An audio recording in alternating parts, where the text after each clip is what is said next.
Top Med Talk. Well, hello, I'm Desiree Chappell, and this is Top Med Talk.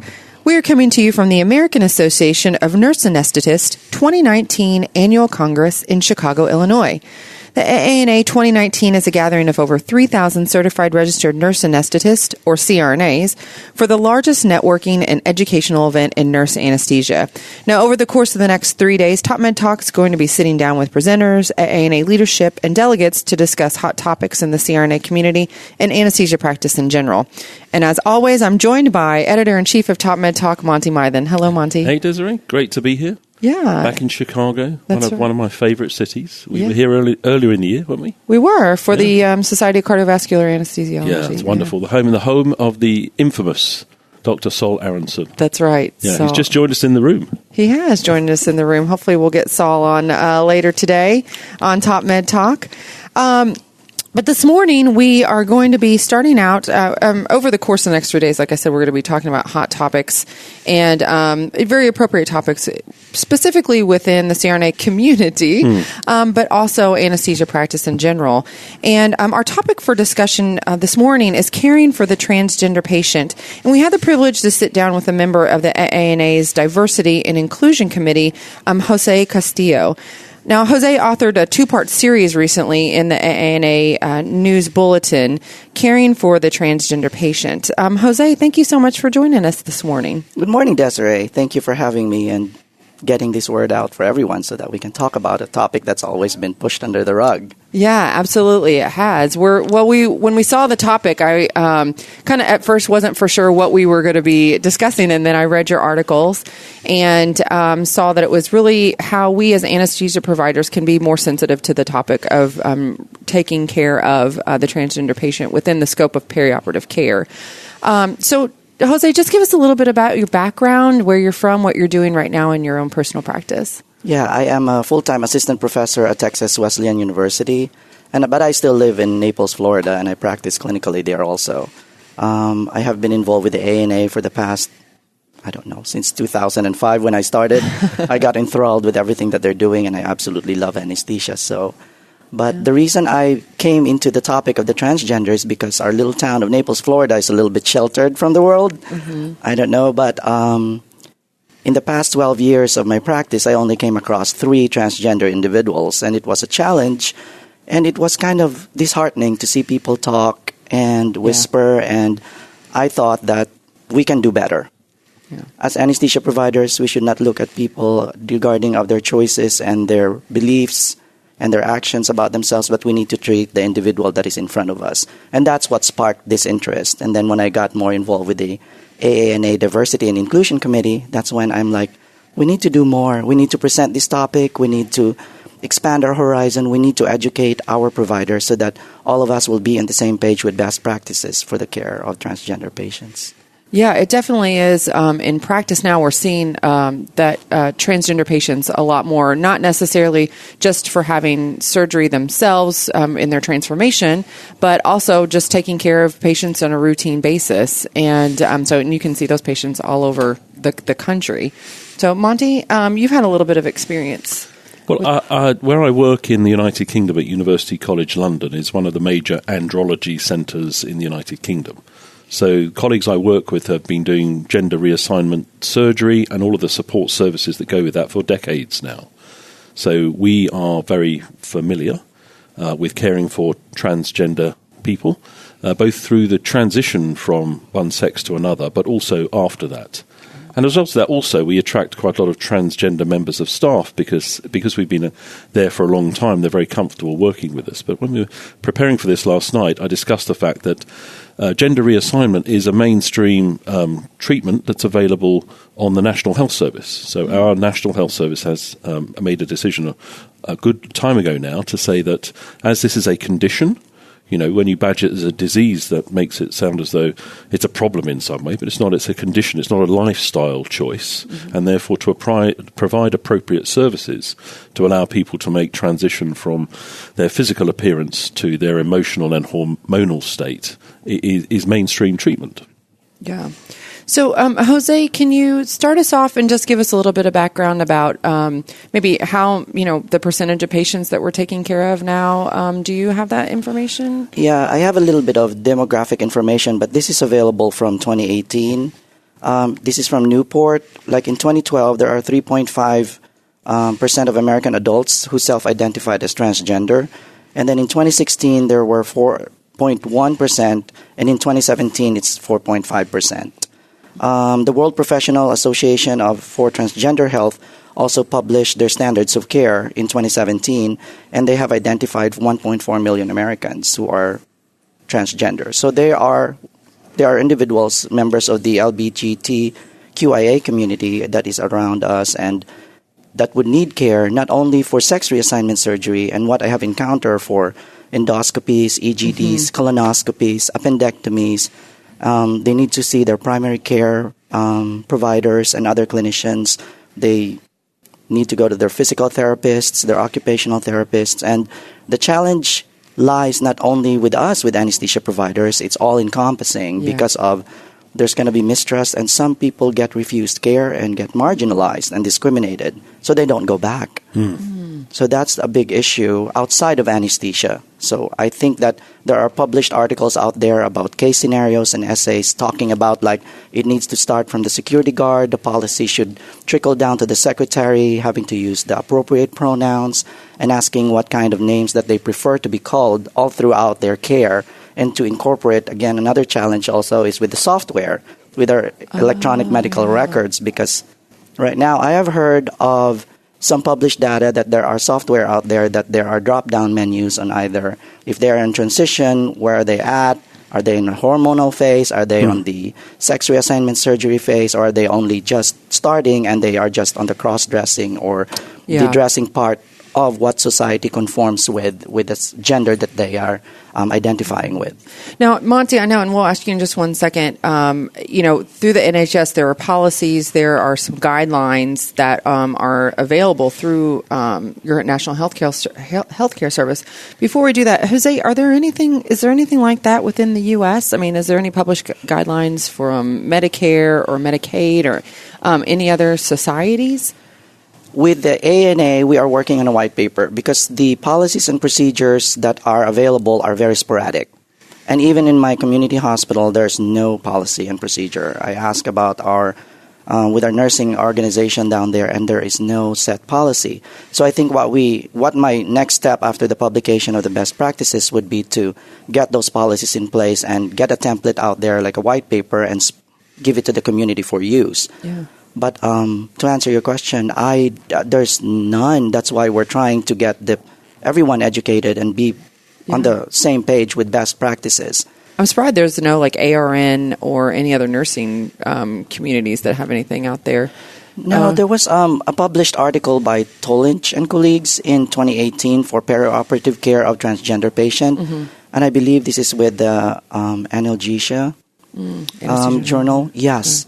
And I believe there are some out there. Yeah. You have to dig for it. Yeah. Really, it's not on the mainstream media like we think it should be. Yeah. But I will continue to research. Yeah. Monty, so tell us what you have found or what are in the guidelines for the NHS. Well, I think we'll put the link in, but the National Health Service has what I think is a very useful set of summary pages on the website, which includes the legal status, so the Gender Act of 2004 is in there, which is when there are certain legal changes with regards to you can, for example, apply for a certificate of making transition. So there's a legal construct around it. But also in there is just simple things like which terms we use. So the summary term they chose was gender dysphoria, recognizing the fact that it's both physical but predominantly mental. From the point of view of the how you feel is an important component of which track you choose next. And at the front end, it just had simple definition. It says gender dysphoria is a condition. So it's important. It says it recognizes a condition where a person experiences discomfort or distress because there's a mismatch between their biological sex and gender identity. It's sometimes known as gender incongruence. And then it goes on to say that it's the choice of the patient. So there's a need to demonstrate the fact that there are psychological issues, but also hormonal issues, and then there are different support systems and options, and that hormonal transition, plus or minus the final surgical transition from male to female or female to male. But we're sort of pretty much stopped chattering about it now. We're not. It's not one of those sort of uncomfortable things to talk about. Maybe I don't know where you are on the journey maybe here. your facility, but from my own personal experience in Kentucky, it's much like yours in Naples. I mean, I've taken care of patients along the way, not in any kind of transitional surgery, but again for colonoscopies and routine kind of care. And it's still for me. I mean, being in kind of Kentucky, I mean, I feel like there's still a lot of unknown. People just don't understand it. And disrespect, I think, for it. So I wish we were a little bit further down the line, but maybe this is one of the conversations that's going to help us get there, right, Jose? I hope so. Yeah, there's a lot of mistrust with the care of the transgender individuals because of the marginalization and the whispering that happens behind their care. And I do think that this conversation will catapult into more of an awareness with everyone, so that we can all be addressing them as individuals and not as people who made the wrong choice, or against a religious belief that we do believe in, and that we can just address them as individuals who need care. Yeah, right. Just like we would in anyone else. I mean, I feel like as far you mentioned the LGBTQ, can you talk? Say that out, because there are a lot of different letters, so I want to make sure that we understand what those are. So the LGBTQIA I don't know if they're an organization, and it's with the lesbian, gay, bisexual, transgender, queer, intersex, and asexual. Okay. With the acronym, and the push for that is for acceptance with the community, for awareness. I am a member of the LGBTQIA community, and I have a husband.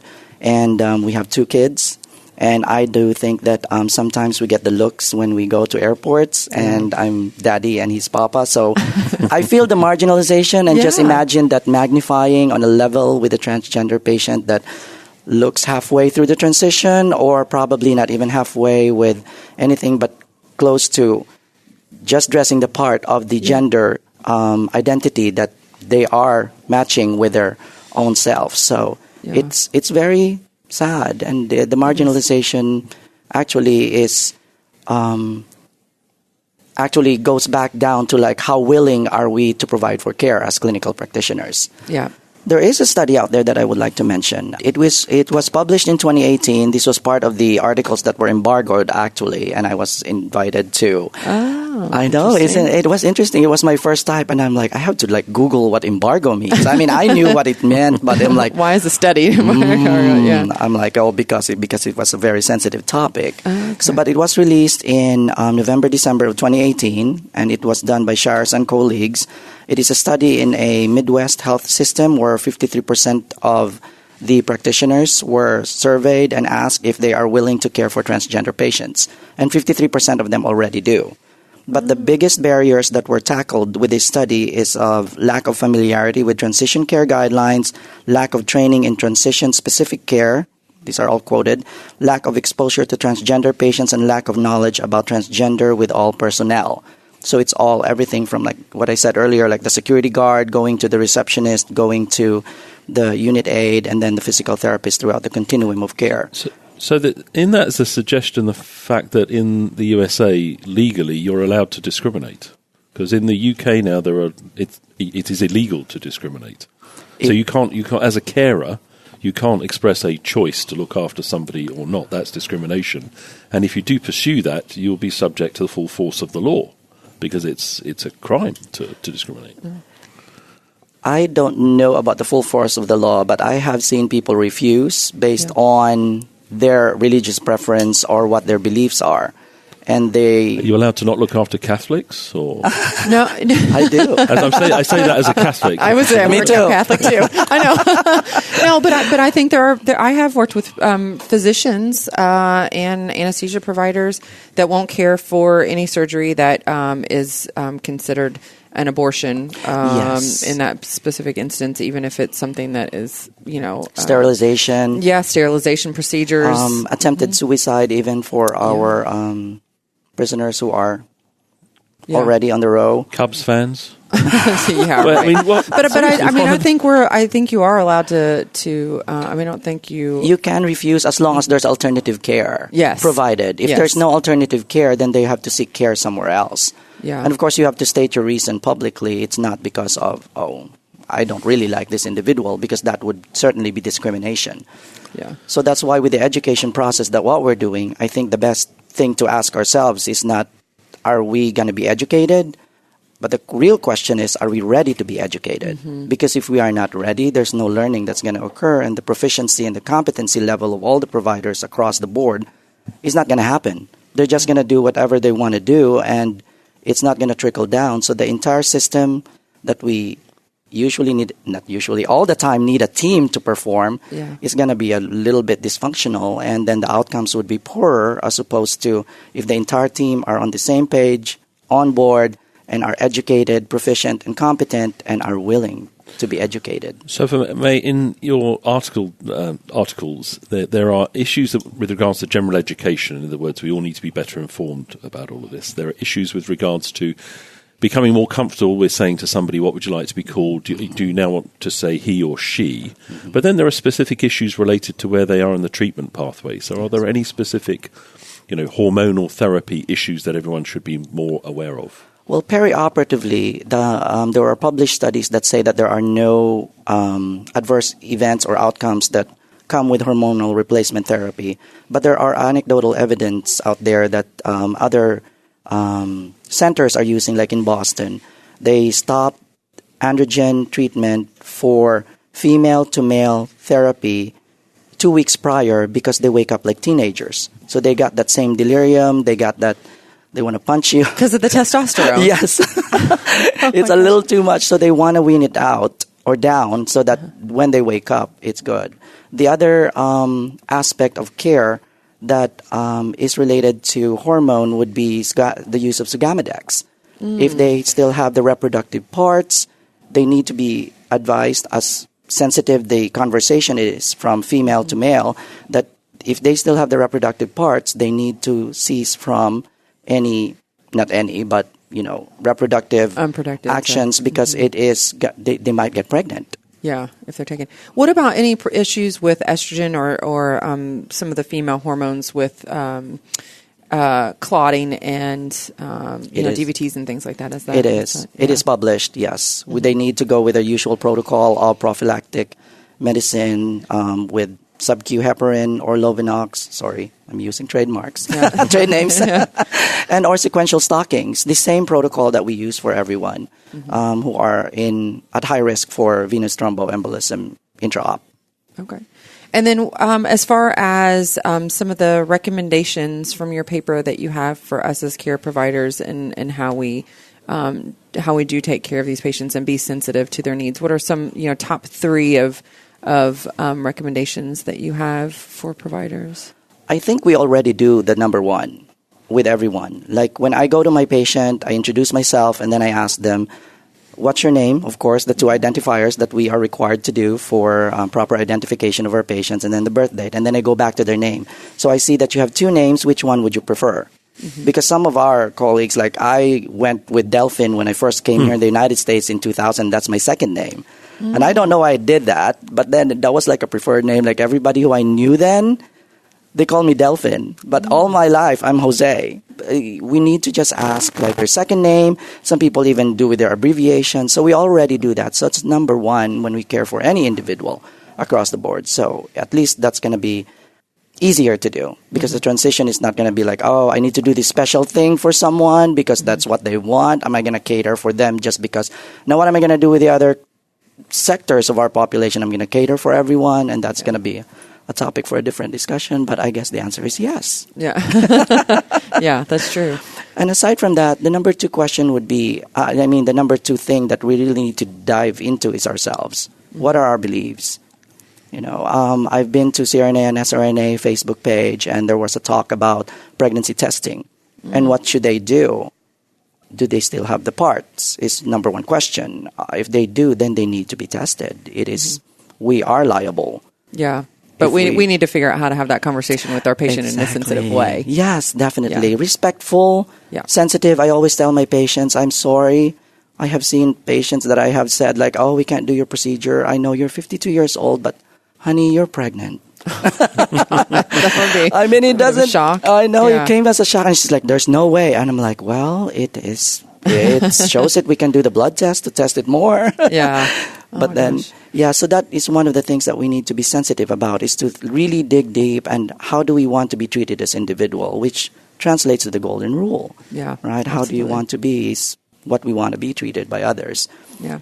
One other aspect that I saw in the article that I thought was interesting, and had to deal with this myself, but it could be like legally part of they have to sign, or you have to make sure that you ask the patient about this before surgery, is if they have any type of equipment or binding or prosthesis and things like that. And what are the guidelines for that right now? Because if you don't ask to remove that and make that part of the documentation, then you could be held liable for that. Oh, definitely. Yes. Assault battery can come into play depending on how much you offend the individual. Mm-hmm. But external body contour shaping, gender expression, equipment, or paraphernalia, it's long.